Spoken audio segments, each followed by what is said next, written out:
Hello students, welcome to online classes and I am Gaurav. Dear students, पिछली video में हमने ये पढ़ा कि पीएच क्या होती है और किसी भी सॉल्यूशन की पीएच को हम यूनिवर्सल इंडिकेटर की मदद से कैसे मालूम कर सकते हैं, कैसे कैलकुलेट कर सकते हैं। साथ ही हमने ये भी समझा कि किस तरीके से पीएच के बढ़ते रहने से सॉल्यूशन एसिडिक से न्यूट्रल और न्यूट्रल से बेसिक होता चला जाता है। डियर स्टूडेंट, इस वीडियो में हम पढ़ेंगे कि पीएच का हमारी डेली लाइफ में क्या उपयोग है।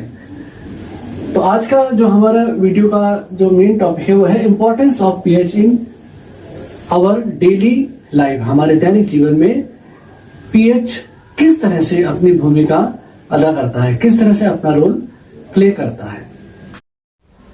पीएच के महत्व को समझाने वाली इस कड़ी में अब हम बात करेंगे कि किस तरह से पीएच हमारे डाइजेशन में एक बहुत इंपॉर्टेंट रोल अदा करती है।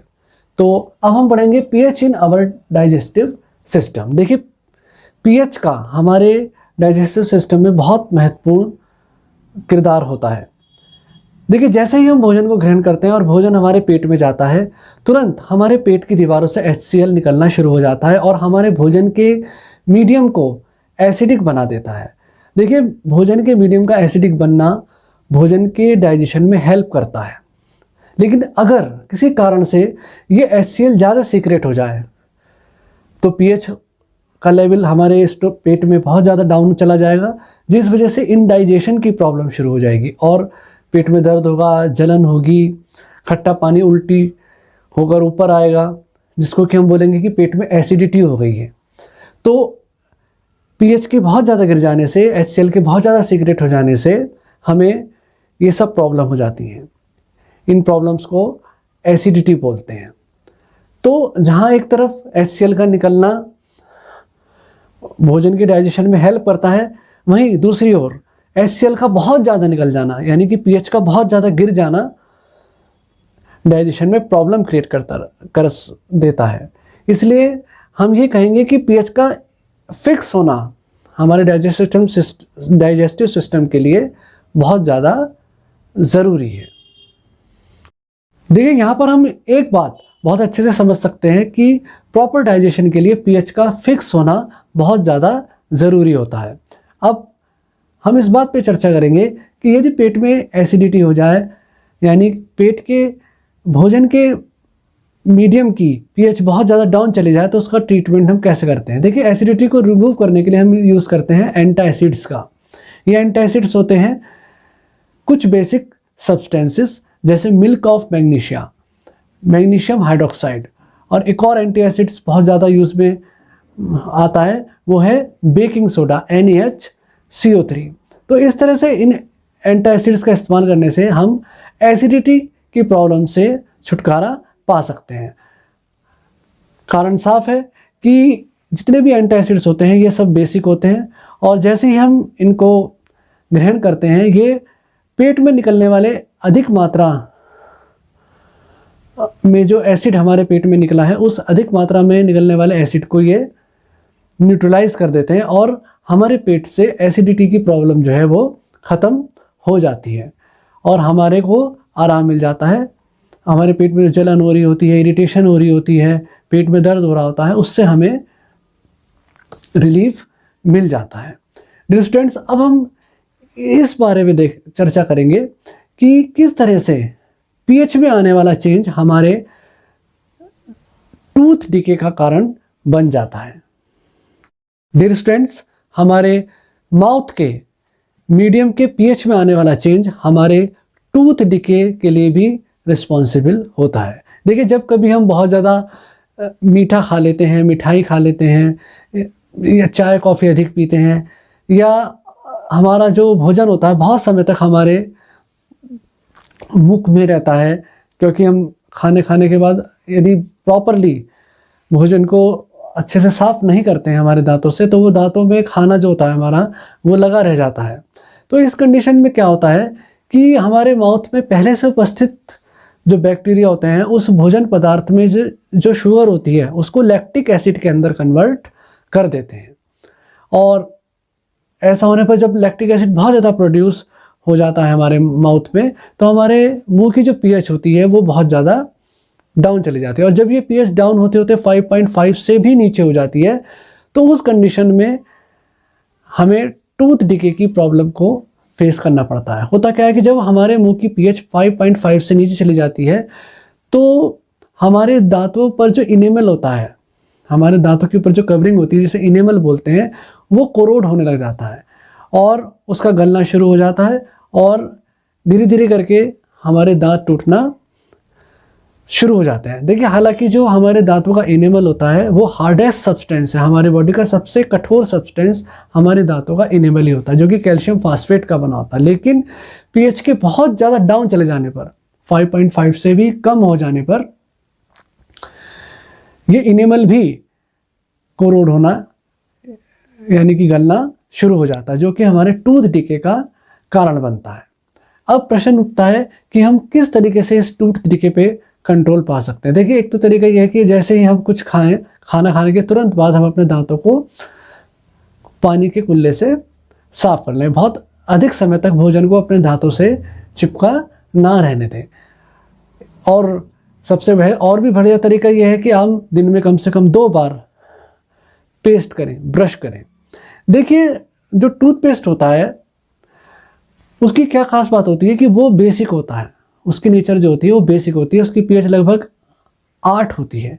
तो जब हम टूथपेस्ट करेंगे तो टूथपेस्ट करने से हमारे माउथ का जो पीएच है वो बढ़ जाता है, यानी कि जो अधिक मात्रा में हमारे माउथ के अंदर एसिड बन गया है वो टूथपेस्ट करने से न्यूट्रलाइज हो जाता है और उस एसिड का इफेक्ट जो है वो ख़त्म हो जाता है, जिससे हमारे इनेमल को जो गलने का ख़तरा होता है वो भी चला जाता है।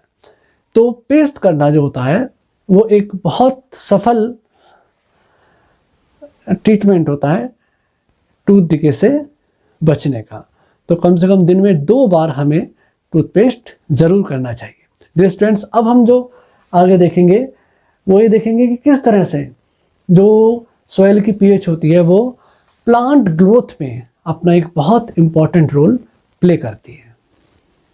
डियर स्टूडेंट्स, प्लांट्स की ग्रोथ सॉइल की पीएच से पूरी तरह से प्रभावित होती है।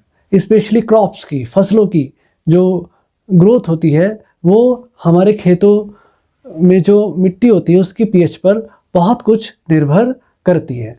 देखिए अधिकतर ये देखा गया है कि जो प्लांट होते हैं उनकी ग्रोथ तब ज़्यादा अच्छी होती है जब उनकी मिट्टी की पीएच 7 के आसपास होती है। 7 से थोड़ी सी ज़्यादा या थोड़ी सी कम, लेकिन रहनी चाहिए वो 7 के आसपास। यदि सॉइल की पीएच बहुत ज़्यादा एसिड, बहुत ज़्यादा कम हो जाती है या बहुत ज़्यादा बढ़ जाती है, यानी कि मिट्टी बहुत ज़्यादा एसिडिक हो जाती है या बहुत ज़्यादा बेसिक हो जाती है, तो इस तरह की मिट्टी में प्लांट की ग्रोथ अच्छे से नहीं हो पाती। इस मुख्य रूप से फसलों की जो ग्रोथ होती है वो इस तरह के खेत में अच्छे से नहीं हो पाती है जिसकी मिट्टी बहुत ज़्यादा एसिडिक हो, यानी कि उसकी पीएच बहुत कम हो, या फिर जिसकी मिट्टी बहुत ज़्यादा बेसिक हो, मतलब मिट्टी की पीएच बहुत ज़्यादा अधिक मात्रा में भरी हुई हो।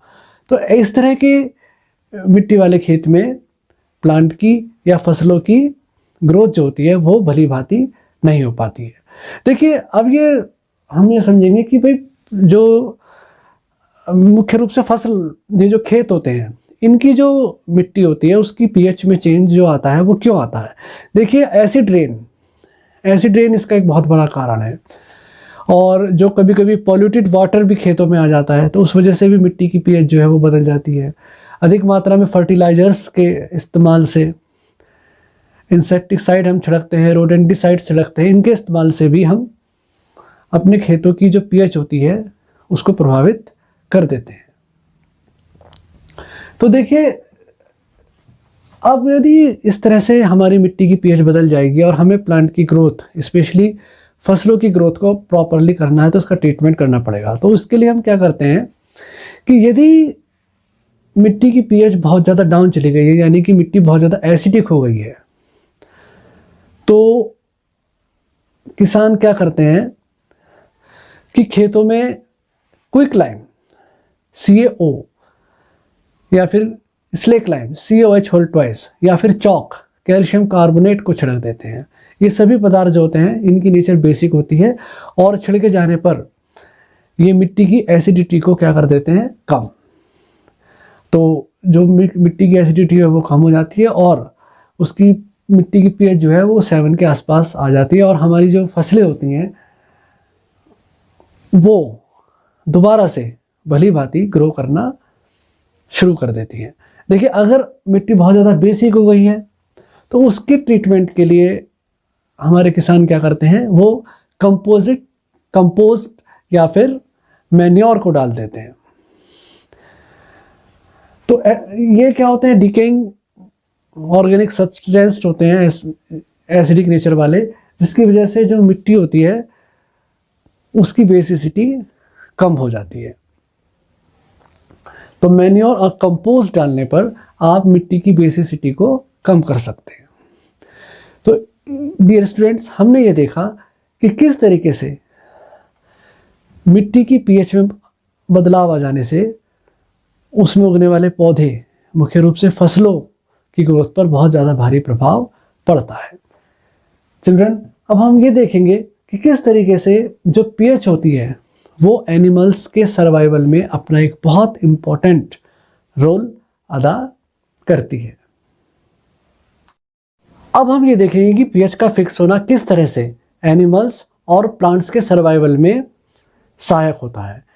डियर स्टूडेंट्स, एनिमल्स हो या हम हो, हमारे शरीर के अंदर जितने भी सिस्टम्स हैं उन सिस्टम्स की पीएच जो होती है वो फिक्स होती है।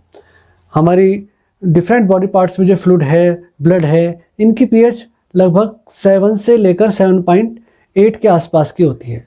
और अगर ये पीएच किसी कारण से बहुत लंबे समय तक बदली रहती है तो हमारा शरीर बीमारी से ग्रस्त हो जाता है। तो हमारे शरीर के अंदर जितने भी सिस्टम्स और उसमें जो बॉडी फ्लूइड है उसकी पीएच का फिक्स रहना, लगभग 7 के आसपास रहना बहुत ज़्यादा ज़रूरी होता है। देखिए, अगर हम अब बात करें एक्वेटिक एनिमल्स और एक्वेटिक प्लांट्स की, तो जिन नदियों में, तालाबों में और झीलों में ये एक्वेटिक एनिमल्स और एक्वेटिक प्लांट्स रहते हैं, उनका जो पानी रहता है उस पानी की पीएच भी जो होती है वो भी फिक्स होती है, जिसमें ये भली भांति अपना जीवन यापन करते रहते हैं। अगर किसी कारण से इन नदियों का, तालाबों का, झीलों का जो जल है, पानी है, उसकी पीएच बदल जाती है, स्पेशली जैसे एसिड रेन की वजह से या कोई पॉल्यूशन वहाँ पर हो जाए, पोल्यूटेड वाटर आकर नदियों में मिल जाए, तो यदि इस वजह से जल का जो पीएच है वो बदल जाता है, या तो जल बहुत ज़्यादा एसिडिक हो जाता है या बहुत ज़्यादा बेसिक हो जाता है, या तो पीएच बहुत कम हो जाती है या पीएच बहुत ज़्यादा बढ़ जाती है, तो ये जो एक्वेटिक एनिमल्स और एक्वेटिक प्लांट्स होते हैं इनके सर्वाइवल पर असर आ जाता है, इनका सर्वाइवल मुश्किल में आ जाता है। ये भली भांति ऑक्सीजन को एब्जॉर्ब नहीं कर पाते हैं वाटर से, जिसकी वजह से इनको रेस्पिरेशन में दिक्कत आती है और बहुत सारी समस्याएं इनके सामने आती हैं।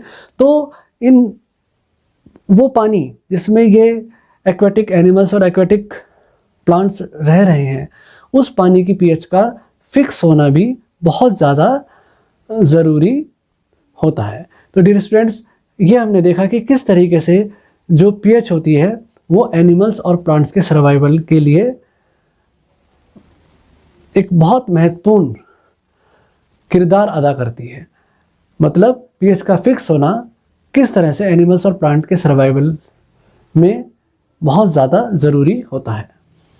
देखिए, यहाँ पर मैं आपको एक चीज़ बताता हूँ कि यदि एसिडिक रेन की वजह से नदियों या तालाबों का पानी बहुत ज़्यादा एसिडिक हो जाता है तो उसकी पीएच को मेंटेन करने के लिए वहाँ पर कैल्शियम कार्बोनेट जो है वो डाल दिया जाता है। ऐसा करने से पीएच जो होती है दोबारा से मेंटेन हो जाती है, क्योंकि जो एसिडिक रेन की वजह से पानी बहुत ज़्यादा एसिडिक हो गया था, कैल्शियम कार्बोनेट बेसिक होने के कारण उसको न्यूट्रलाइज कर देता है। डियर स्टूडेंट्स, अब हम देखेंगे कि किस तरीके से वारफेयर में एनिमल्स और प्लांट्स अपने एनिमीज में एसिड और बेस को इंजेक्ट कराकर अपनी सुरक्षा करते हैं।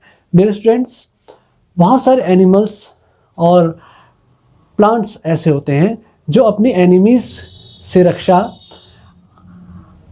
अपने एनिमीज़ की शरीर में एसिड्स या बेस को इंजेक्ट कराकर करते हैं। देखिए इनमें सबसे जो एक बड़ा नाम आता है निकल के, वो आता है हनी बी का। देखिए हनी बी जो है जब अपने एनिमी को काटती है तो वो अपने डंक से एसिड को अपने शत्रु के शरीर में छोड़ देती है, जिससे उसके शत्रु के शरीर में इरिटेशन और जलन पैदा होती है। उसी तरीके से जो वास्प होता है वो अपने एनिमी की बॉडी में अपने डंक से बेस को इंजेक्ट कर देता है, जिसकी वजह से उसके एनिमी की बॉडी में जलन या दर्द पैदा हो जाता है और सूजन भी आ जाती है। लाल चींटी जो होती है वो अपने डंक से फॉर्मिक एसिड को अपने एनिमी की शरीर में छोड़ देती है। देखिए अगर एसिड डंक से जाता है तो उसका उपचार करा जाता है सोडियम बाइकार्बोनेट से। यदि कोई इंसेक्ट डंक के द्वारा एसिड को हमारी बॉडी में भेज देता है, जैसे हनी बी या फिर रेड आंट, तो ये अपने डंक से एसिड को हमारे शरीर में छोड़ते हैं, तो इसका ट्रीटमेंट हम करते हैं बेकिंग सोडा लीजिए और जहाँ पर डंक लगा है वहाँ पर उसको रगड़ लीजिए, तो जो एसिड का इफेक्ट है वो न्यूट्रलाइज हो जाएगा। देखिए ये क्वेश्चन कई बार पूछा गया है कि जो रेड आंट होती है उसके डंक में कौन सा एसिड होता है। देखिए जो लाल चींटी थी उसके डंक में मिथेनोइक एसिड यानी कि फॉर्मिक एसिड होता है। देखिए इस तरह से डंक द्वारा एसिड और बेस के इंजेक्शन का काम प्लांट्स भी करते हैं। देखिए एक प्लांट होता है नेटल प्लांट्स। नेटल प्लांट्स में कांटे होते हैं और ये कांटे चुभ जाने से एसिड जो होता है वो एनिमल्स के शरीर में पहुंच जाता है, जिसकी वजह से जलन पैदा होती है और इरिटेशन भी होती है। अच्छा, नेचर ने इस नेटल प्लांट का जो इलाज है वो साथ में ही दिया होता है। नेटल प्लांट के साथ में एक डोक के प्लांट भी उग जाते हैं जिनकी पत्तियों में बेस होता है। तो अगर नेटल प्लांट के चुभ जाने से जलन पैदा हो रही है तो वहीं आसपास में लगे डोक के प्लांट को तोड़ लीजिए, पत्तियों को तोड़ लीजिए और वहाँ पर जहाँ नेटल प्लांट का कांटा चुभा है वहाँ पर आप उसको रगड़िए, तो सारे एसिड को वो डोक प्लांट की पत्तियाँ न्यूट्रलाइज कर देंगी और जलन जो है ख़त्म हो जाएगी। डियर स्टूडेंट, इस तरह से हमने देखा कि किस तरह से पीएच और पीएच का फिक्स होना हमारी डेली लाइफ में एक बहुत इम्पॉर्टेंट रोल अदा करता है। डियर स्टूडेंट्स, यदि आपको ये वीडियो पसंद आई हो तो हमें आप प्रोत्साहित करने के लिए अधिक से अधिक इस वीडियो को शेयर करें और अधिक से अधिक इस वीडियो को लाइक करें, चैनल को सब्सक्राइब करें। अगली वीडियो के साथ फिर से आएंगे। Have a nice day.